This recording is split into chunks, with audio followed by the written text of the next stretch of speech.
Into the great harbor, there arrived a small wooden ship, not even half as big as our boat, and save for the creaking of her timbers and the gentle slap of the upper bay against her hull, she came without making a sound.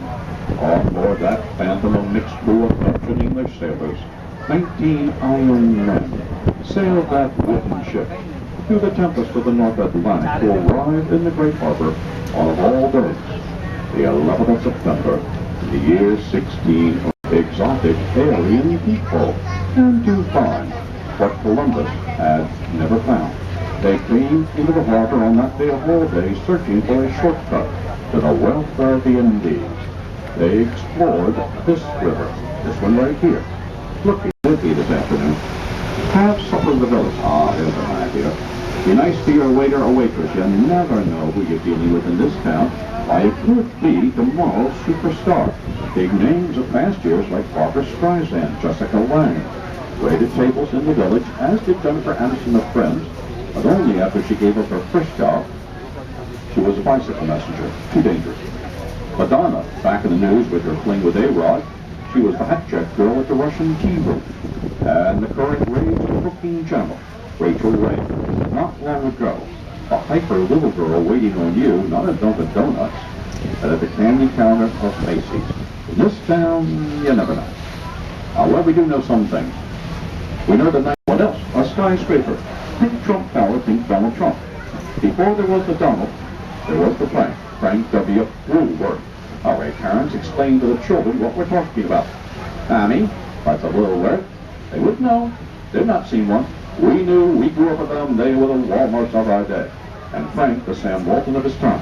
By 1910, from 600 stores, he had one of the highest in the world. And from there, on a day like today, wow, you could have seen 80 miles in all directions. 6 years ago today, we might all be up there ourselves. But on that morning, 16 minutes, that Colgate clock is the biggest clock face you've ever seen. Been over there in Jersey City now since 1924.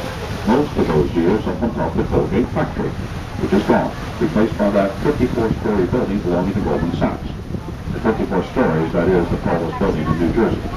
Well, 54 stories wouldn't go very far in Manhattan. They do stand out in New Jersey. Colgate still owns the property. And when they took their factory away, they left that clock behind for us. Lucky for us. The clock's a landmark. It marks the spot where the North, or Hudson River behind us, dives under the ocean now ahead of us. It marks our entry into the legendary Golden Door. 1889 as a railroad station, designed by Central Railroad of New Jersey. It's a railhead, intended to accommodate newly arrived, fresh off the boat immigrants, people processed into America to the great seaport of New York.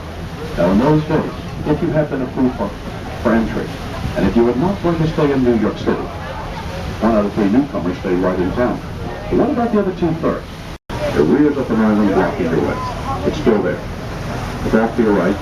Focus on the island with the smokestack, the water tank, the building with the 4 towers, and the flag. And when you can, like right about now, take a picture. But there is Ellis Island.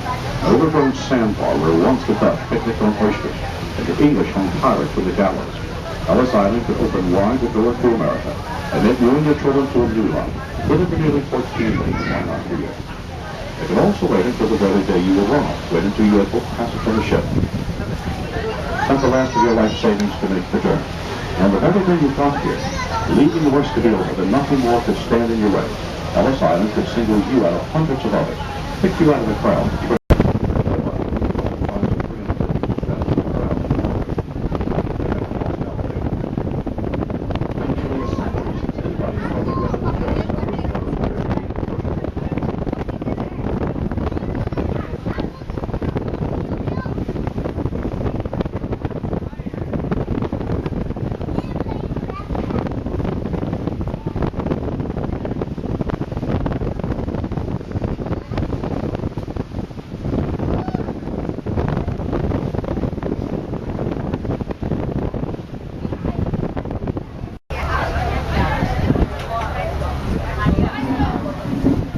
Turning is going to put the statue on the left or port side. And when you see it the next time, it should be a little further away. But this is the perfect wall kind of view that we're going to get next. That's all. And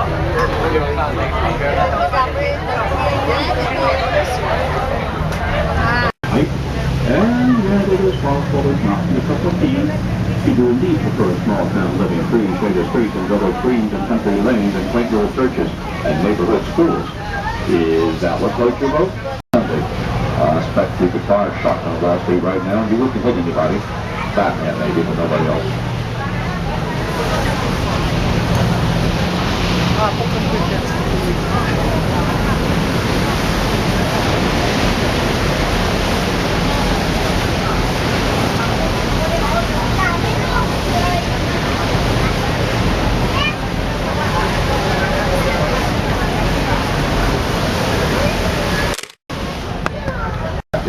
It's a picture taken with the skyline of Manhattan behind us right now.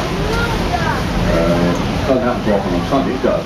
Saturday is always a string of those long stretch limousines parked over there. Here's the rule of thumb in this town. The longer the limousine, the less important the person in it. Makes sense, doesn't it? We're the rich and famous and not looking to draw attention to themselves. They would never get one of those stretch out there. They're Lincoln Town cars, the black ones, and that's all they want. Thank you very much.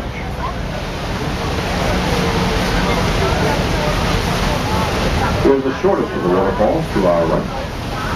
And you keep on.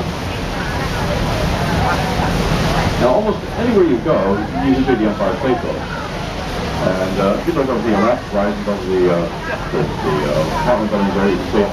The Empire State Building was quite a sensation when it opened. You know, you can take the Empire State Building and lay it on its side. It would fit between these two towers. It would fit nicely between the towers. The bridge is one at a time. It is fashionable in this town to give neighborhoods nicknames. And we've all heard Soho, Tribeca. Who came up with that? Well, real estate.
Just a minute, but you look straight ahead out towards the statue, you can see the drawing is here. We're heading out to sea here. The cruise ship between the elements is very far behind.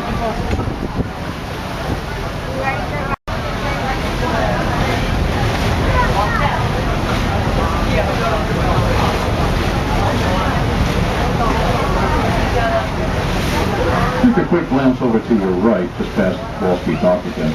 Among the tall buildings, you see a small building with an orange tiled roof. That was the legendary number 1 police precinct. But it's not big enough to be a better idea. Now listen to it. How about if we just rip this place with something? I would say, well, that'll work. That's a plan. So we'll find it out behind the shop.